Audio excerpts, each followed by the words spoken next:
Verstanden. Okay. To show what? To show us how that is. Go up there in the Perfect. That's coming through nice and clear. Yeah. line of Canva. So can we just leave that on now? Yeah. We can leave that on, and then exactly on 7:30 it will go to the platform live. Okay.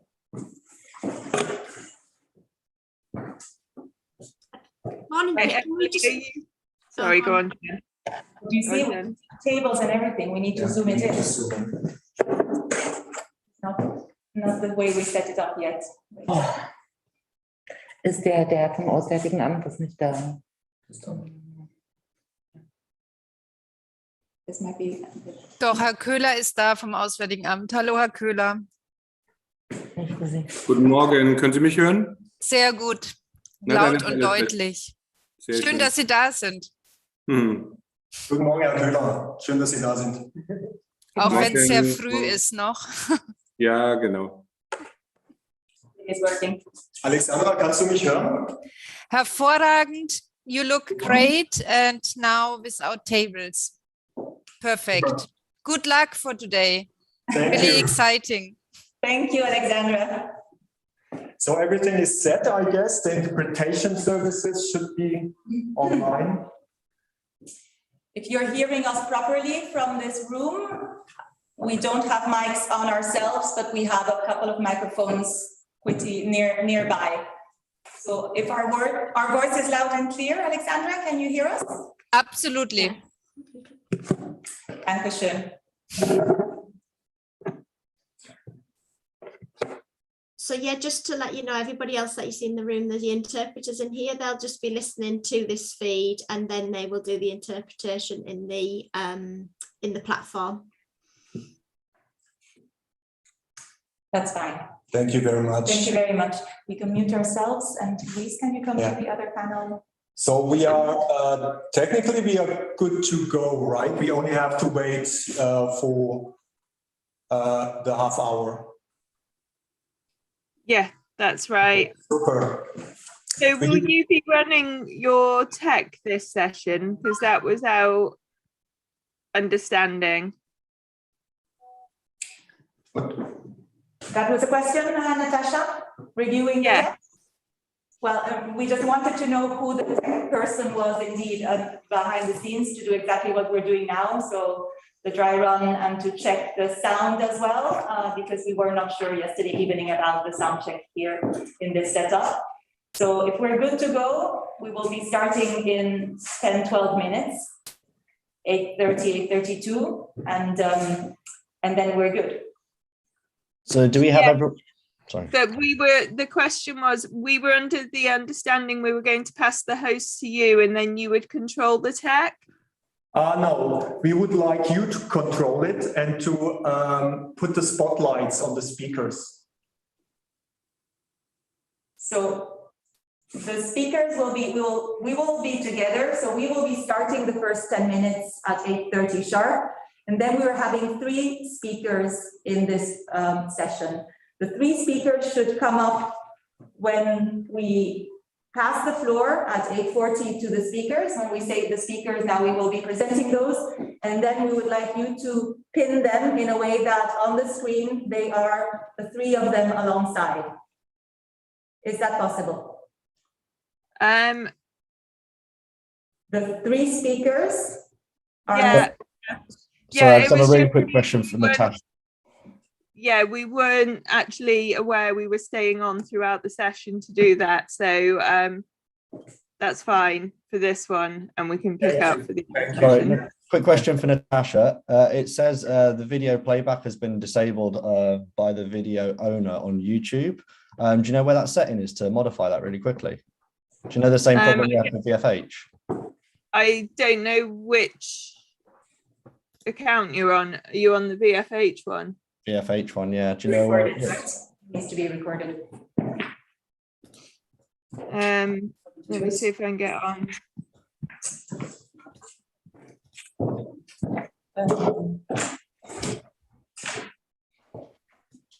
This is that everyone can stay the 30 minutes. You remember that we also said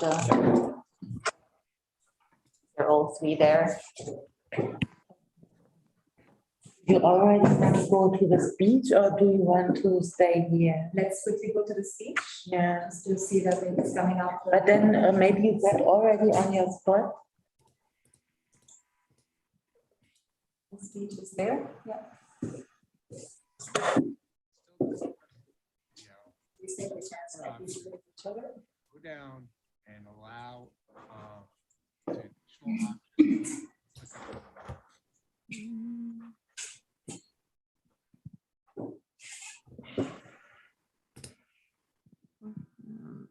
Sorry, Tom, I'm just trying to find the stream. Yeah, no worries. Tom, is Arif another interpreter? You tested that already? No. Have you tested already? That works We well have with the 2 text. times, Yeah, yeah, okay. but it's still, it is a bit strange with the. Do you want to do? When, if you did it, then it's probably less. Yeah. Let's see what it is. With the wheel. Yeah. Do we Well, all have all speakers in here at the moment? Yeah. Tom, can you Yep. just remind me what I'm looking for? Video playback has been disabled by the owner. Ready? Can't see that.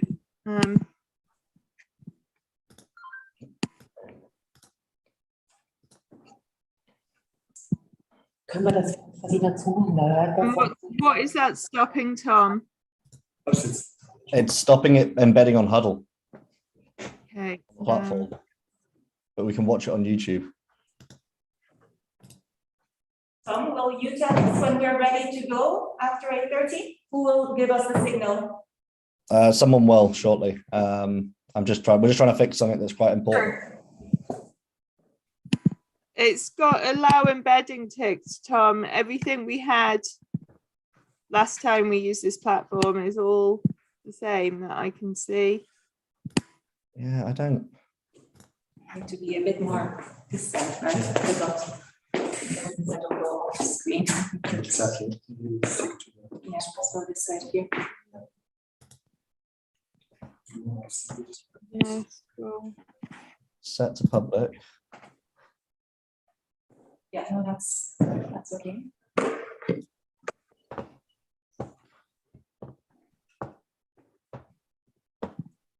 So if I talk you through the settings, Tom, Yeah. schedule to go live, obviously, the visibility is public. Where's the invisible? I used to do that as unlisted, but public's more open than unlisted. It's not to a playlist. Set to not made for kids, but that shouldn't be an issue. We did that last time. Got that, yeah. No tags, no language settings, no recording info, standard YouTube license, allow embedding. And that's all the settings there are.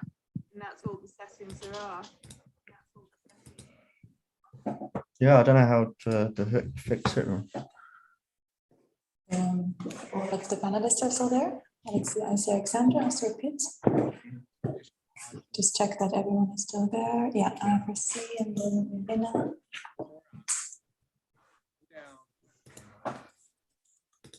Live stream. God, this is stressful. This is why I didn't want to do the AV.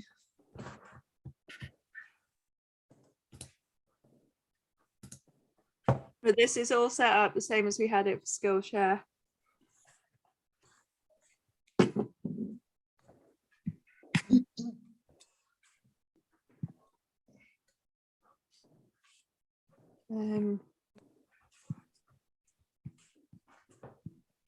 The only thing I can think is if it's a more generic setting, but I don't know.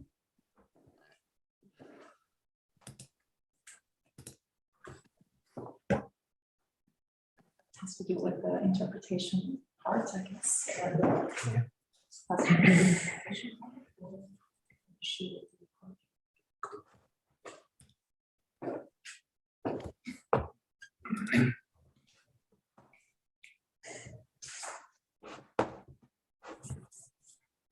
Can you switch to the script then?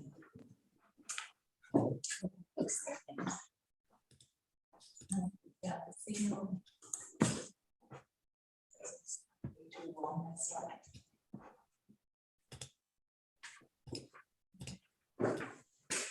Couple of minutes over time. because I don't think most will be joining.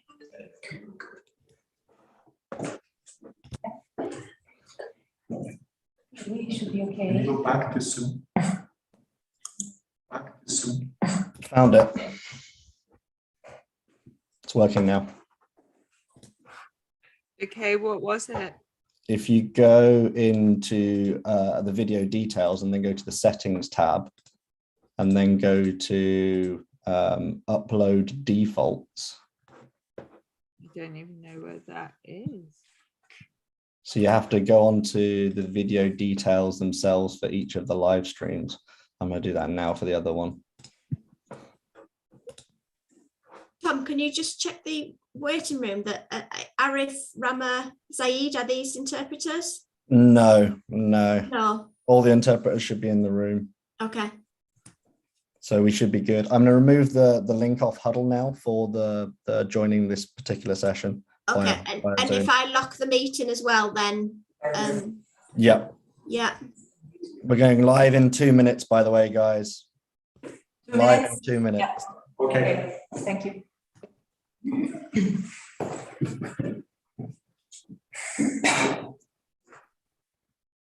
We're just going to start the internal recording as well, just to obviously for the platform later. So just to let you know that the recording is going to restart now.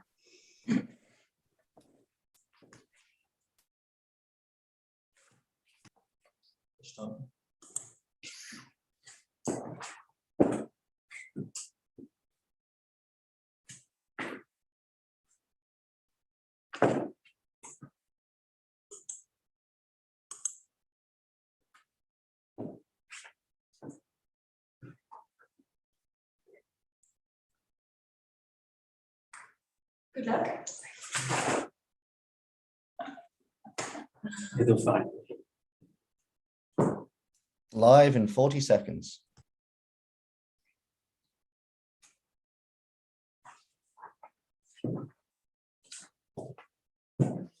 On the spot, right? We'll start shot.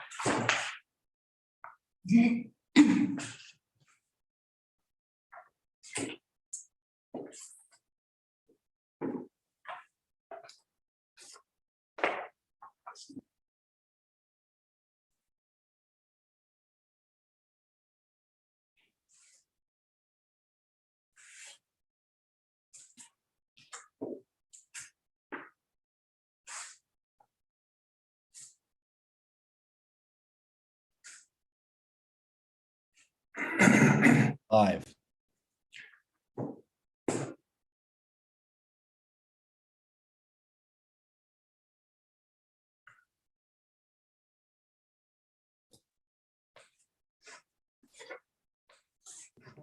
You're live.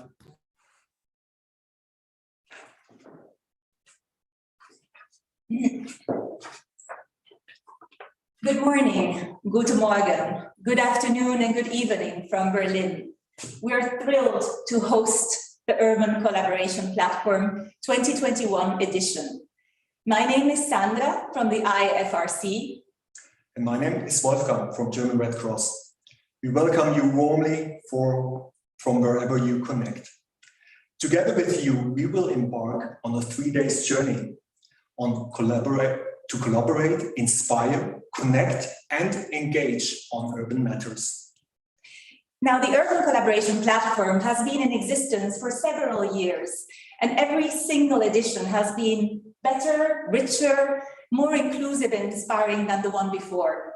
Despite the restrictions imposed on us by COVID-19, this year's edition promises to be maybe the best one ever, as it has truly been a collaborative effort of our whole membership.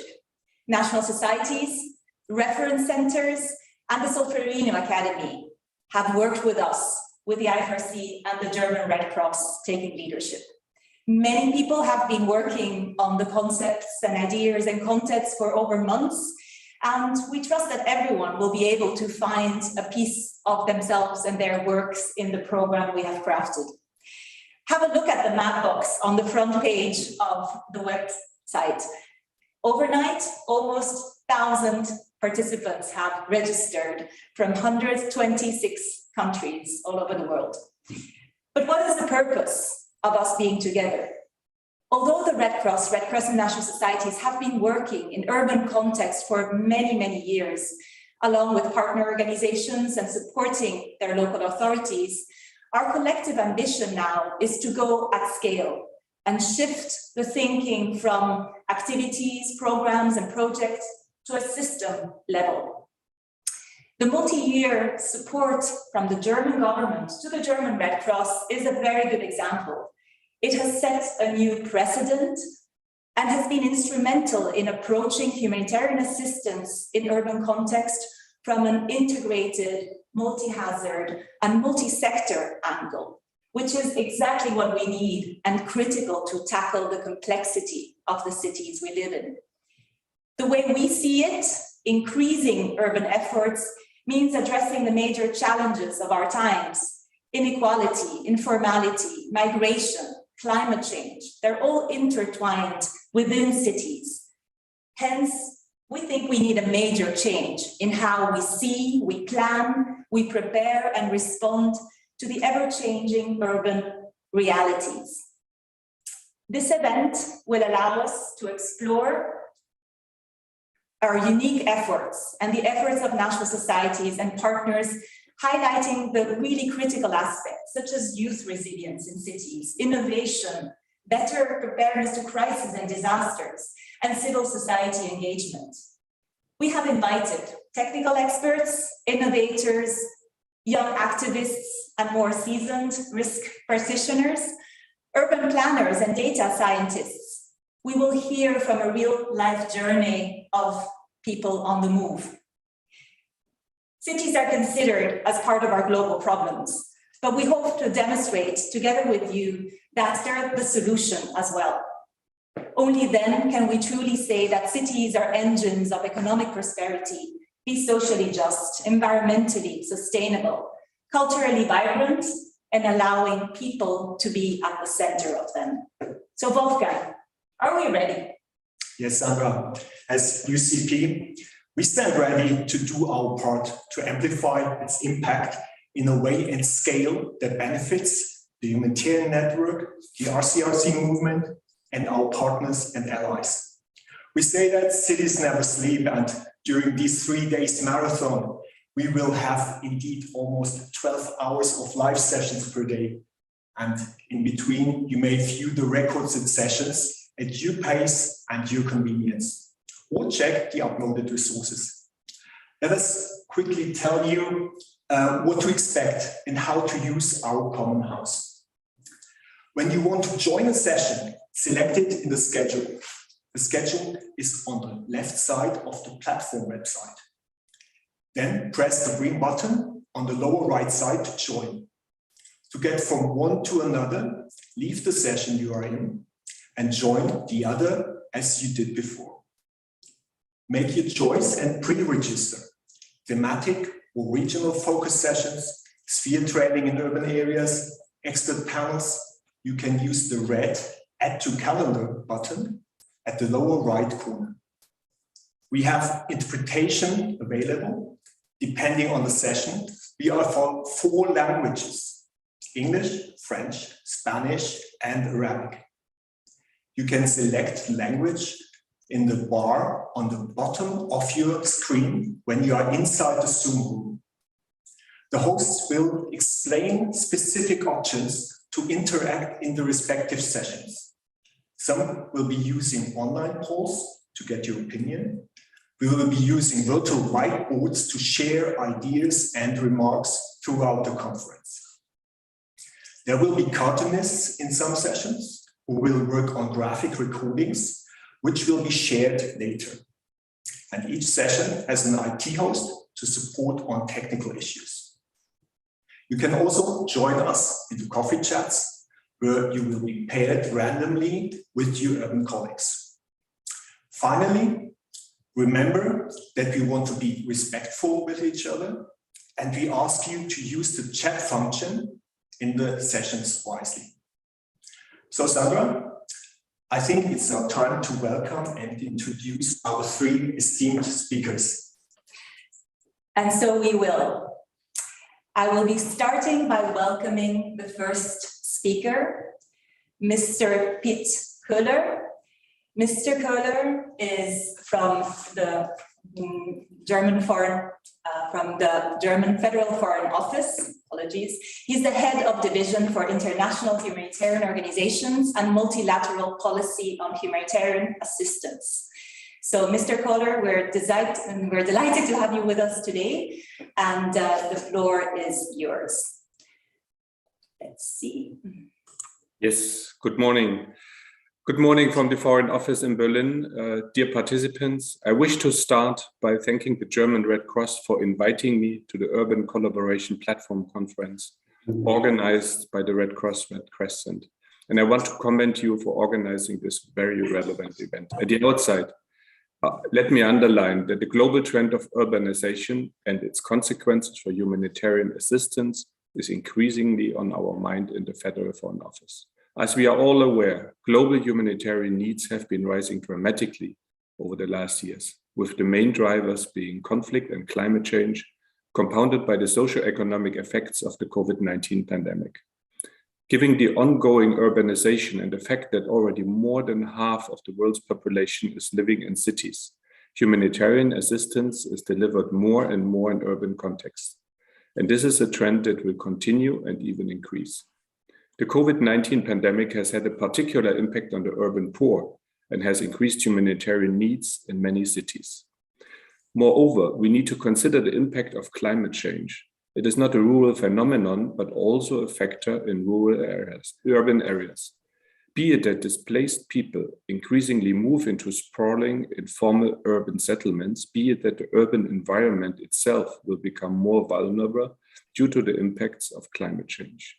Therefore, as cities are more and more becoming the places of humanitarian disasters and assistance, we need to ask ourselves if the conventional response mechanisms are suitable for urban contexts and where they need to be adapted. Consequently, the main aim of the thematic cooperation between the Federal Foreign Office and the German Red Cross is to support adapted and innovative approaches to keep up with the new challenge of humanitarian assistance in urban environments. And by now, we already see good results where successful approaches were adapted to the urban context. One example is the use of anticipatory humanitarian action. The German Red Cross was our main partner in setting up an approach called forecast-based financing. The main idea is to use existing scientific data to set up early warning systems, which activates pre-agreed financing for pre-agreed actions when a certain threshold is reached. It is used for addressing extreme weather events that cause disasters such as floods or droughts. The idea is to act before a disaster strikes. While the first pilot projects of forecast-based financing were implemented in rural areas, the approach is now more frequently used in urban settings as well. A good example of urban forecast-based financing is a project in Hanoi, where urban heat waves are posing a significant risk to vulnerable people. By using the right forecasts, they can predict about a week ahead and the time used to prepare and implement early actions. Altogether, we are pleased that the German Red Cross has become a strong advocate for the topic in the Red Crescent movement and beyond, and is becoming a reference point for urban humanitarian assistance. The urban context is often an amplifier for many of today's challenges and trends. Therefore, German humanitarian assistance is investing in adapting humanitarian assistance to urban settings. However, in closing, I also want to point out that there are not only challenges, but also many opportunities for humanitarians in urban settings. For example, working with and through local actors and authorities, which often have more capacities in cities than in rural areas. I think that there's a lot of room to make better use of the potential and capacities in urban settings for humanitarian assistance. I would like to close by thanking you again for the invitation and wishing you a successful conference. Thank you very much, Mr. Kohler, for these wise words. I would like to introduce now Alexandra Ruth. She's the head of Knowledge and Innovation Department at the German Red Cross. Alexandra, very pleased to have you with us. The floor is yours. Thank you very much, Sandra. So welcome on behalf of the German Red Cross to all participants, to speakers, panel hosts. We really are delighted and honored to be the host of this year's Urban Collaboration Platform. Participants from 126 countries have registered. That's really something unique, and we are absolutely excited to have you all with us. The Urban Collaboration Platform has not seen this attendance so far, and it reflects somehow the growing relevance of the topic and the recognition that we all must increase our efforts for humanitarian work in urban contexts, knowing that by 2030, approximately 2/3 of the world's population will live in cities. In the beginning of this year, when we started preparing for the UPC, we were hoping to welcome you in Berlin, and it would have been a really nice surprise to welcome you all here in Berlin.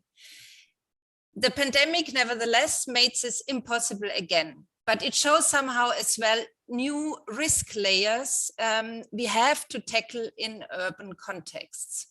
However, we are happy to have you with us here virtually and in these challenging times, and the different facilitators, session hosts did a lot to warmly welcome you, to propose a variety of different and participatory formats. So please enjoy. German Red Cross has been attending all the different UCPs in the past. Let me name them: Copenhagen, Oslo, Nairobi, Beirut, now Berlin. This is to say that we recognize as German Red Cross the importance of the topic, and that we see the urgent need to continuously address urban considerations in our programming, to work on solutions for the humanitarian challenges due to climate change. I would like to mention here one major topic, and Mr. Köhler mentioned it already: heat in urban settings as the silent killer with a huge impact on our health, on mortality rates. But many other hazards are as relevant in urban environments as they are in rural areas, and not only relevant, but coming with a specific and special complexity. But to frame it in a positive way, urbanization comes not only with challenges, but as well with opportunities.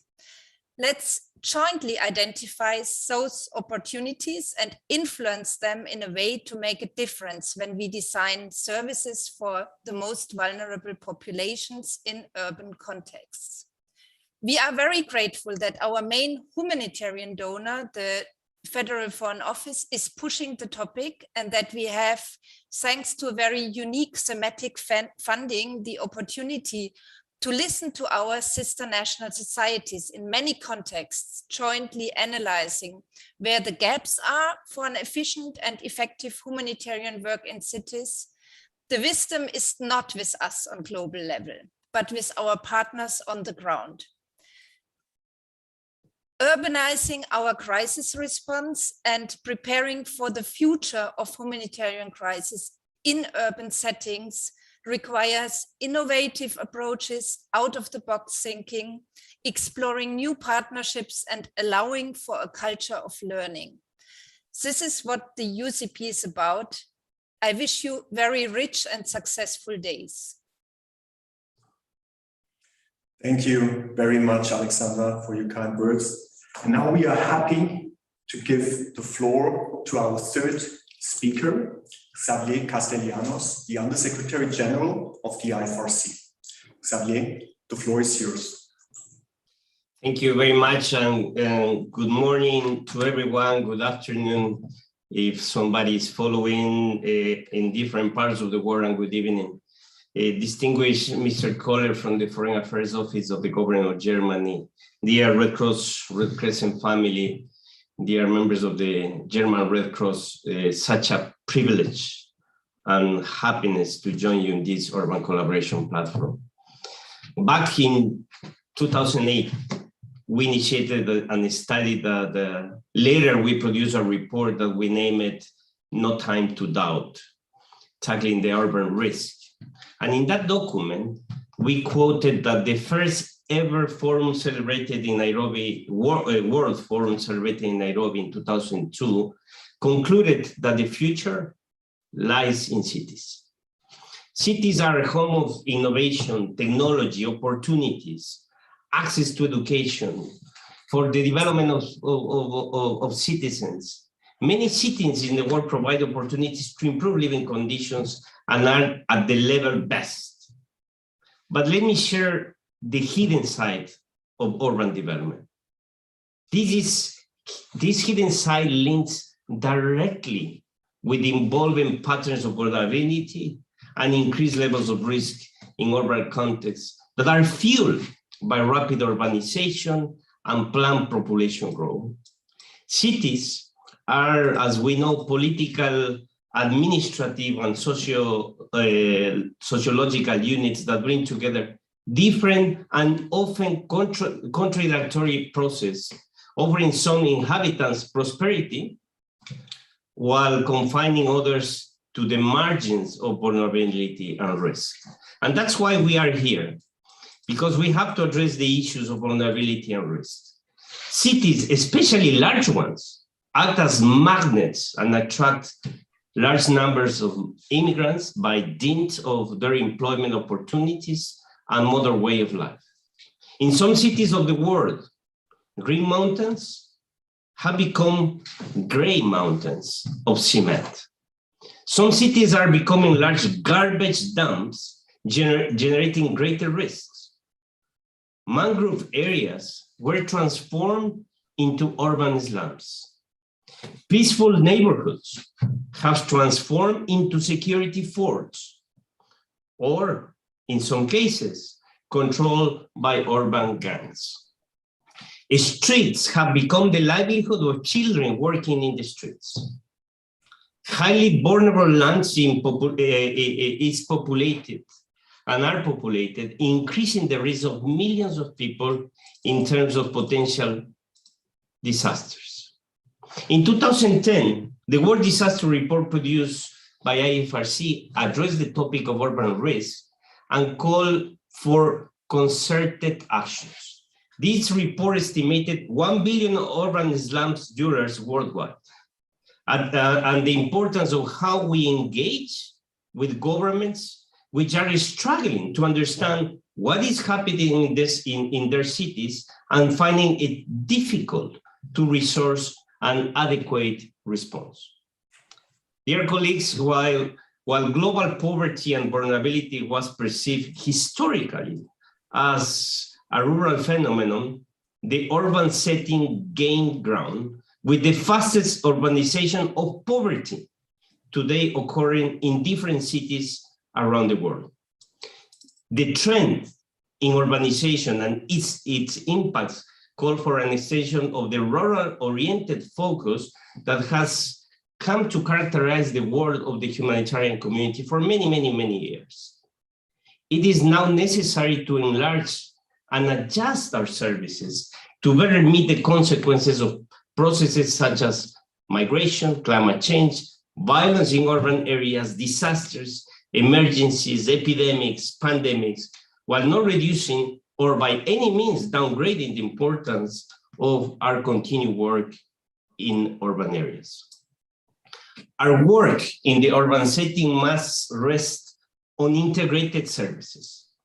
And our three core pillars need to be well-defined in terms of providing local and national services that prevent and reduce vulnerability, building resilience, community at the community level and civil society capacities, and changing mindsets that promotes a society and personal transformation in terms of how we address urban risk. By addressing urban risk, we will be better equipped also to prepare ourselves to preparedness in case of major disasters. But of course, the response for disasters also requires the readiness capacities to be able to act. But using all these key areas of work, of approach, of urban context as multifaceted spaces that integrate both positive and negative tendencies through simultaneous process provides increased opportunities to tackle the underlying causes of urban vulnerability. So dear colleagues and friends, addressing the urban vulnerability is of crucial importance in terms of how we understand urban settings, how we understand the different communities within the urban settings, how we understand the vertical communities in those cities that have grown with many floors of buildings up, and what are the interrelations between the different members of the communities that are inside urban settings. We know that what we have is a combination of different factors that we will need to address all the time. And for that also we need national societies capable to understand which are the key stakeholders, how we can work with local governments, what is the added value of the national societies in terms of addressing urban risk, and what are our own capacities in the moment that we need to respond to urban crisis. So I really hope that during these 3 days you will have the opportunity to address all of these topics and to look into the multidimensional components of urban risk, but also the multi-sectorial need in terms of connecting and working together. So I wish you all the very best. This is a fascinating topic, and I really congratulate the German Red Cross for the leadership of putting this agenda together with the IFRC, and to the government of Germany for trusting this organization that is doing its very best on this particular topic. So thank you, and back to you again. Thank you very much, Xavier, for your kind and inspiring words. Sandra, I think our 3 speakers gave us a perfect start into the Urban Collaboration Platform, as it is now time to head to our first live plenary session. Hidden vulnerabilities in growing cities, what do we know? We look forward to an exciting list of speakers who will explore these vulnerability trends. In order to join, you have to exit the meeting room and enter the session as displayed on the schedule. Thank you very much for joining us today. We wish you an interesting and insightful urban collaboration platform. Thank you. See you very soon online.